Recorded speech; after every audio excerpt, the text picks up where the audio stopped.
The British Empire. During the 19th century, the British Empire expanded greatly in terms of size, population and wealth. By the end of the century, which has been termed Britain's imperial century, the empire covered approximately 1/4 of the world's land surface and governed around 1/5 of its population.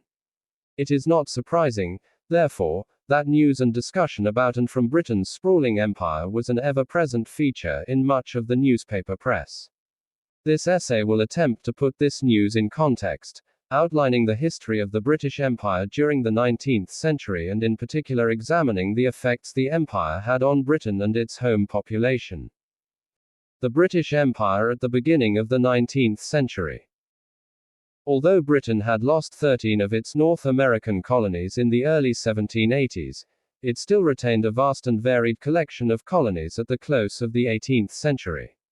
First, it had not lost all of its colonies in North America, retaining Nova Scotia, Prince Edward Island, Newfoundland and Quebec. It also had a penal colony called New South Wales on the continent of Australia that had been founded in 1788 to provide a dumping ground for British criminals. Britain moreover had several colonies in the West Indies, including Barbados and Jamaica, a settlement at Sierra Leone and various trading posts in West Africa. In 1795, in the midst of the French Revolutionary Wars, it had also seized the Cape Colony from the Dutch for strategic reasons. Finally, British territory in India was expanding during the second half of the 18th century at the hand of the East India Company, which had held a monopoly over trade with Asia since 1600. India. India was a key and prestigious part of Britain's empire at the beginning of the 19th century and would continue to hold this privileged position throughout the century. Expansion in India continued by means of wars and annexations, and by 1850 almost 2/3 of the Indian subcontinent had been acquired, with the rest mostly bound by treaties to Britain. During the second half of the 19th century, Britain continued to secure India's borders by annexing and acquiring further territory. From the 1830s, reforming and westernized impulses came to the fore, with, for example, a number of traditional Indian customs being suppressed.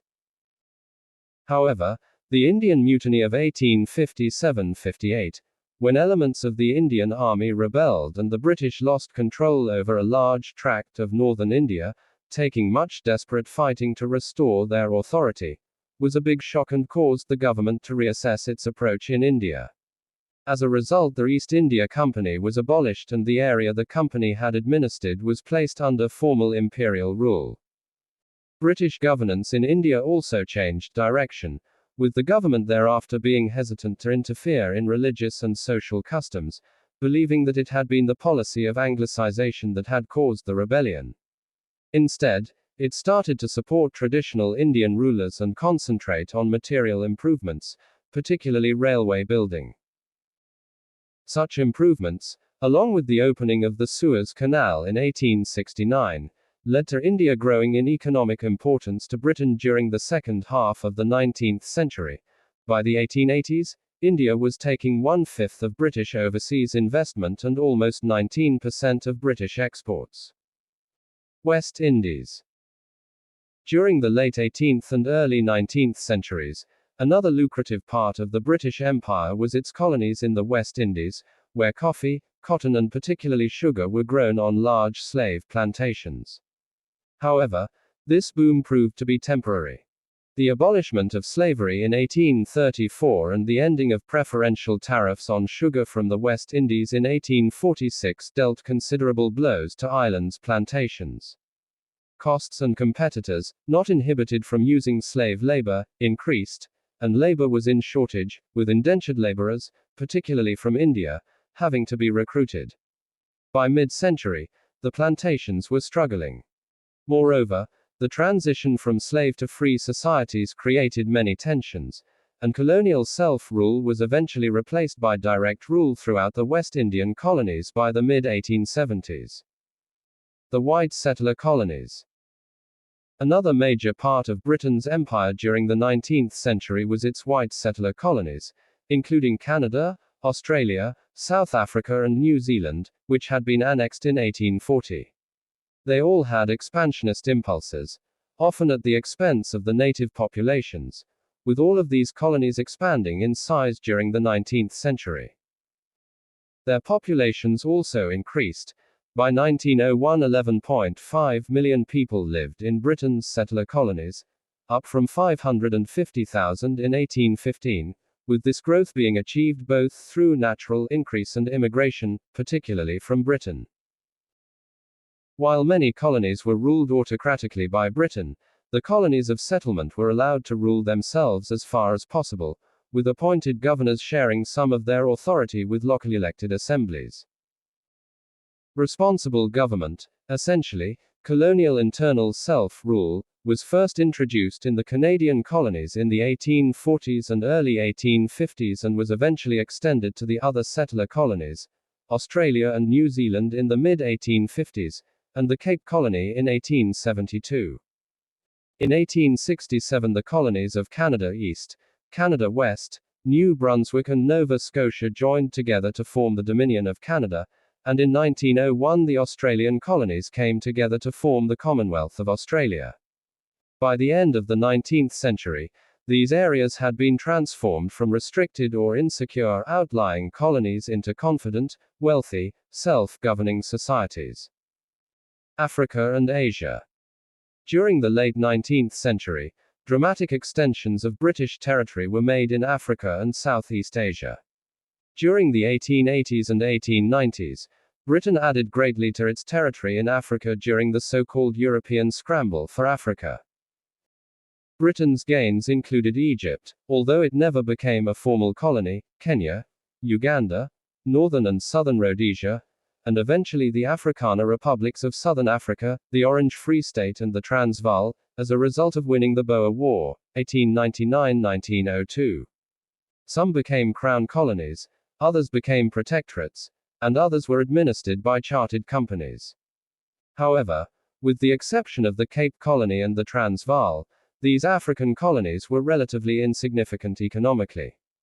During the late 19th century, Britain also expanded its territory in Southeast Asia, acquiring the whole of the Malay Peninsula, North Borneo, and the rest of Burma. Reasons for expansion. Thus, the British Empire grew greatly in the 19th century, especially after 1870. However, this growth was not always planned or intended, and attitudes towards the empire varied greatly. Indeed, the early and mid-19th century was not a period of positive, aggressive belief in the wisdom of expanding Britain's empire. Nevertheless, the empire grew, mostly as a byproduct of the drive to secure free trade, protect the existing empire, and due to expansionist impulses in the colonies themselves.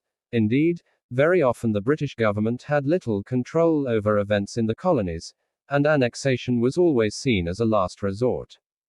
There was some discussion during this period over what to do with Britain's empire.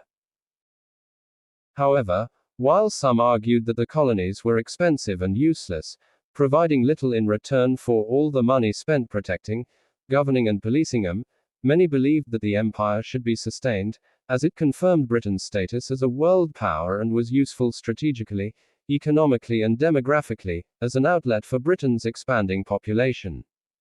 Moreover, many Britons during this period also believed that it was Britain's duty, as the most advanced nation in the world, to spread civilization through the world, religion, progress and good governance. However, starting in the 1870s, Britain entered what has been termed the Age of Imperialism. No matter which government was in office, the empire expanded at a rapid rate during these years, with areas that had previously belonged to the informal empire of trade coming under formal rule and new areas being annexed. Aggressive imperial expansion was driven in particular by new foreign rivalries, especially with Germany, France and Russia. British interests throughout the world were thought to be threatened, and annexations were made to secure these interests. The acquisition of new territory was cheered on by enthusiasts for empire, called imperialists, who formed a vocal, though not altogether successful, pressure group during this period, arguing for closer imperial relations and unity, in political, economic and military spheres. Imperialism came to be closely linked with the Conservative Party, which became the Party of Empire. William Gladstone and his fellow liberal politicians were often hostile to imperial expansion, although the empire continued to expand even when they were in power.